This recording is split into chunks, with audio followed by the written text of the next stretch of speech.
குட்டி தேவதைகள் என்ற தலைப்பில் தான் எழுதிய அர்த்தமுள்ள இந்து மதம் என்ற புத்தகத்தில் கவியரசர் கண்ணதாசன் கூறியிருக்கும் சுவாரஸ்யமான பல தத்துவ கருத்துக்களை பற்றி தான் இந்த பதிவில் நாம் பார்க்க போகிறோம்.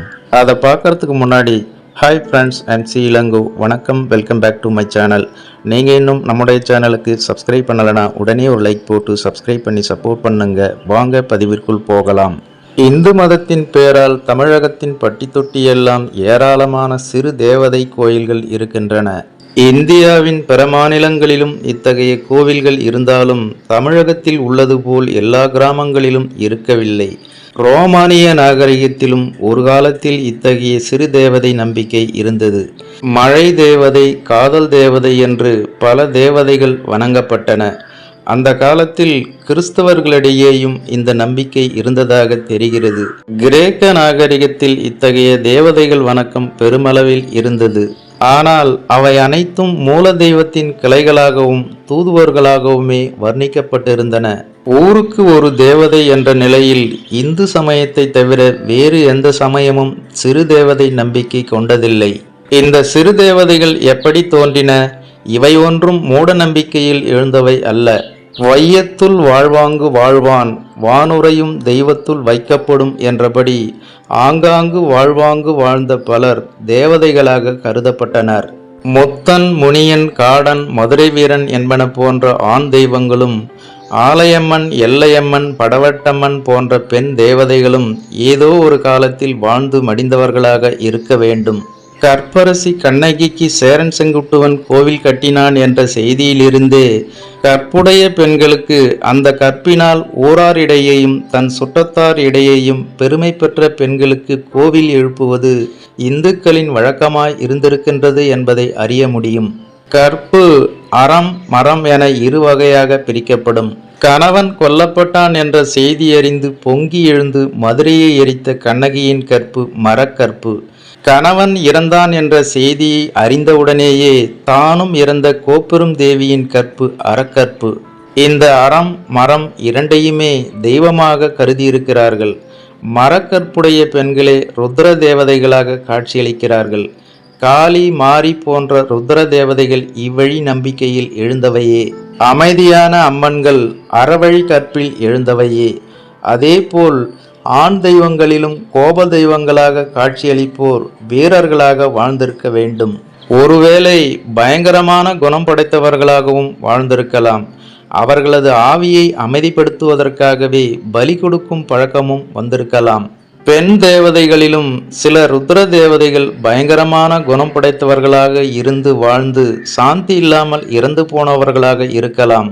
அவர்களையும் அமைதிப்படுத்தவே பலி கொடுக்கும் பழக்கம் வந்திருக்கலாம். எந்த காட்டு வழியிலும் சுற்றுமதில் சுவர் இல்லாமல் சில கோவில்களை பார்க்கிறோம். கையிலோ இடையிலோ வாளுடன் கூடிய பயங்கரமான உருவம் படைத்த ஒரு வீரனின் சிலை, சுற்றிலும் 20-30 மண்குதிரைகள். ஒவ்வொரு இடத்திலும் ஒவ்வொரு சிலைக்கும் வேறு வேறு பெயர் இருக்கிறது. ஒரே பெயரை கொண்ட பல சிலைகளும் உண்டு. அவர்களுடைய சுற்றத்தினர் தங்கள் குலத்தில் வாழ்ந்த ஒருவனுக்கோ ஒருத்திக்கோ எழுப்பிய இந்த சிறு ஆலயங்கள் நாளடைவில் ஊராரின் நம்பிக்கைக்கு உரியனவாகி தெய்வங்களாகி இருக்க வேண்டும். இந்த குட்டி தேவதைகளை வணங்கும் எண்ணம் ஏன் வந்தது? மரணத்திற்கு பிறகு ஆவி உலாவுகிறது என்ற நம்பிக்கையிலேயே இது எழுந்தது. அந்த ஆவியை சாந்தப்படுத்தினால் தங்கள் குடும்பத்திற்கு அது உதவும் என்று இந்துக்கள் நம்பினார்கள். இன்றைக்கும் இறந்து போனவர்களுக்கு அனுதாபம் தெரிவிக்கும் போது அவர் ஆத்மா சாந்தியடைக என்று குறிப்பிடுகிறோம் அல்லவா? இறந்து போன தங்கள் மூதாதையருக்கு படையலிடும் பழக்கம் இன்னும் இந்துக்களிடையே இருப்பதை நாம் பார்க்கிறோம். எங்கள் குடும்பங்களில் ஒவ்வொரு திருமணத்திலும் மாப்பிள்ளை அழைப்பிற்கு பிறகு முதல் நாள் மூதாதையர் படைப்பு நடைபெறுகிறது. அவர்கள் கட்டியிருந்த வேட்டிகளும் சேலைகளும் பத்திரமாக பாதுகாக்கப்பட்டு ஒரு ஓலை பெட்டியில் வைக்கப்பட்டிருக்கின்றன. ஒவ்வொரு திருமணத்திற்கு முன்பும் அவற்றை துவைத்து காயப்போட்டு மடித்து பழையபடியும் ஓலை பெட்டியில் வைத்து பக்கத்தில் 2 குத்து விளக்குகளை ஏற்றி வைத்து படைப்பு நடத்துகிறார்கள். சில வீடுகளில் கோடி ஆடைகளை வைத்து நடத்துவதும் உண்டு. படைப்பு பெரும்பாலும் கோழி இறைச்சியும் முட்டையும் கலந்ததாக இருக்கும். ஏதாவது ஒரு பலி கொடுத்து சாந்தி செய்ய வேண்டும் என்ற நம்பிக்கையில் எழுந்ததே அது. கிராமங்களில் தேவதை கோயில்கள் பலவற்றில் சிலை உருவம் ஏதுமில்லாமல் ஒரு சமாதி மேடு மட்டுமே இருப்பதை நான் பார்த்திருக்கிறேன். அது அந்த தேவதை வாழ்ந்து மடிந்த ஒரு பெண் என்பதை வலுப்படுத்துகிறது. ராமநாதபுரம் ஜில்லா திருப்பூர் தாலுகாவில் நான் பிறந்த ஊர் சிறுகூடற்பட்டி என்ற கிராமமாகும். அங்கே மலையரசி அழகிய தேவி நாச்சியார் என்ற 2 தேவதைகள் உண்டு. மலையரசியின் கோவில் ஒரு சிறிய குடிசை, அவ்வளவுதான். உள்ளே சிலை கிடையாது, ஒரு சமாதி மேடு மட்டுமே உண்டு. அழகிய தேவியின் கோவில் சுண்ணாம்பு சுவரால் ஆனதுதான் என்றாலும் ஒரு தேவதை கோவில் என்ற அளவில் சிறியதாகவே இருக்கின்றது. அந்த தேவதைகளை நாச்சியார் என்ற பட்ட பெயரோடு அழைக்கிறார்கள். நாச்சியார் என்ற பட்டம் முக்குலத்து ராணிகளுக்குரிய பட்டமாகும். தேவி என்ற பொருள் தருவது அந்த பட்டம். பெரும்பாலும் பாண்டிய நாட்டில் ராமநாதபுரம் ஜில்லாவில் மட்டுமே இந்த பட்ட பெயர் அதிகம். முக்குலத்து தாய்மார்கள் மற்ற ஜாதி பெண்களை வாழ்த்தும் போது நாச்சியார் நல்லா இருக்கணும் என்று வாழ்த்துவார்கள். பல இடங்களில் நாச்சியார் கோவில்கள் என்ற கோவில்கள் உண்டு. நாச்சியாபுரம் என்ற ஊர்கள் உண்டு.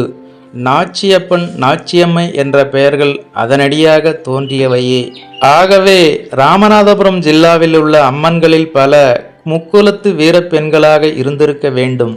எங்களூர் மலையரசி நாச்சியாரோடும் அழகிய தேவி நாச்சியாரோடும் கூட பிறந்த பெண்கள் 5 பேர் என்றும் அவர்கள் 7வரும் தேவதைகள் என்றும் கூறுகிறார்கள். பக்கத்து ஊர்களில் ஒவ்வொரு தேவதைக்கும் கோவில் இருக்கிறது. எல்லா தேவதைகளின் பெயர்களும் அழகான தமிழ் பெயர்கள். ஆகவே சிறு தேவதை வணக்கம் என்பது ஆவி நம்பிக்கையில் எழுந்ததே என்று திட்டமாக கொள்ளலாம். நான் சிவகங்கை சீமை படம் எடுத்து கொண்டிருக்கும் போது அதை பற்றிய விவரங்களை சேகரிப்பதற்காக சிவகங்கை பகுதிக்கும் போயிருந்தேன். அங்கே நரிக்குடி என்ற ஊர், 20 வீடுகளே இருக்கும்.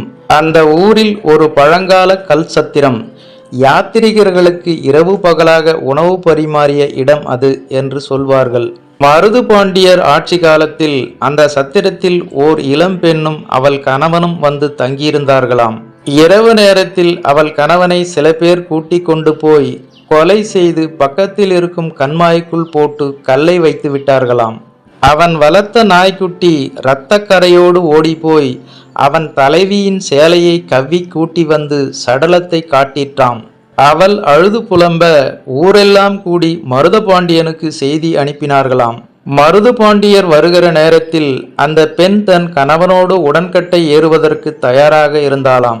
மருது பாண்டியர் எவ்வளவோ தடுத்தும் கேளாமல் தான் கட்டியிருந்த சேலை, கழுத்தில் போட்டிருந்த கருமணி, கைகளில் போட்டிருந்த வளையல்கள் அனைத்தையும் கழற்றி வைத்துவிட்டு வெள்ளை சேலையை கட்டி கொண்டு உடன்கட்டை ஏறிவிட்டாளாம். அவள் கட்டியிருந்த ஆடை அணிமணிகளை ஓர் ஓலை பெட்டியில் வைத்து மருது பாண்டியர் வம்சவழியில் ஒரு குடும்பத்தினர் பல தலைமுறையாக பூஜித்து வருகிறார்கள். மருது பாண்டியனது ஆண் வாரிசுகள் அனைவரையும் வெள்ளைக்காரர்கள் கொன்றுவிட்டதால் பெண் வாரிசுகளை பாதுகாத்து வருகிறார்கள். 175 ஆண்டுகளாக ஒரே பரன் மீது அந்த பெட்டி இருக்கிறது. நாங்கள் போயிருந்த போது எத்தனையோ வருஷங்களாக அந்த பெட்டியின் மீது போடப்பட்ட காய்ந்த மாலைகளை பார்த்தோம். அவர்களை கெஞ்சி கேட்டு முதன்முறையாக அந்த பெட்டியை கீழே இறக்கி காட்டச் சொன்னோம். அது பழங்காலத்து ஓலை பெட்டி, ஆதலால் தொட்ட இடம் மட்டும் கையோடு வந்து கொண்டிருந்தது. பிறகு அப்புறமாக பலகை கொடுத்து இறக்கி பார்த்தோம். அந்த சேலையையும் கருகுமணியையும் பார்த்தபோது நான் கண்ணீர் விட்டு அழுதுவிட்டேன். அதை பாதுகாத்து கொண்டிருந்த முக்கோலத்து மூதாட்டி பாட்டின் மூலமே அவ்வளவு விஷயங்களையும் சொன்னார். பாண்டிய நாட்டு பெண்களுக்கு பாடல் என்பது உடம்போடு பிறந்தது. இன்றைக்கும் குட்டி தேவதைகள் மிக அதிகமாக உள்ள நாடு பாண்டிய நாடுதான். ஆகவே இந்துக்களின் ஆவி நம்பிக்கை அழிக்க முடியாத நம்பிக்கை என்பது புலனாகிறது. இன்றும் ஆவிகள் பற்றிய பல்வேறு செய்திகளை நாம் பத்திரிகைகளில் பார்க்கிறோம். அதில் எனக்கு ஒரே ஆசை, தமிழகம் முழுவதிலும் உள்ள குட்டி தேவதைகள் பற்றிய விவரங்களை யாராவது சேகரிக்க வேண்டும். அந்த தேவதைகள் பற்றிய கர்ண பரம்பரை செய்திகளையும் விசாரித்து எழுத வேண்டும். அப்படி முழுமையான விவரங்களுடன் கூடிய ஒரு நூலை யாராவது முயன்று ஊராக போய் அதையே வேலையாக வைத்துக்கொண்டு எழுதுவாரானால் அந்த நூலுக்கு ஒரு நல்ல சன்மானம் தரவும் அதை என் நண்பர்கள் மூலம் வெளியிடவும் நான் தயாராக இருக்கிறேன். இவ்வாறு குட்டி தேவதைகள் என்ற தலைப்பில் தான் எழுதிய அர்த்தமுள்ள இந்து மதம் என்ற புத்தகத்தில் கவியரசர் கண்ணதாசன் கூறியிருக்கும் இந்த ஒரு சுவாரஸ்யமான தத்துவ கருத்துக்களை பற்றி நீங்கள் என்ன நினைக்கிறீர்கள் என்ற உங்களோட கருத்துக்களை மறக்காம கமெண்ட்ல பதிவிடுங்க. மேலும் இதனுடைய தொடர்ச்சியை அடுத்த பதிவில் காணலாம். அதுவரை உங்களிடமிருந்து விடைபெறுவது ஐம் சி இளங்கோ. நன்றி, வணக்கம், வாழ்க தமிழ்.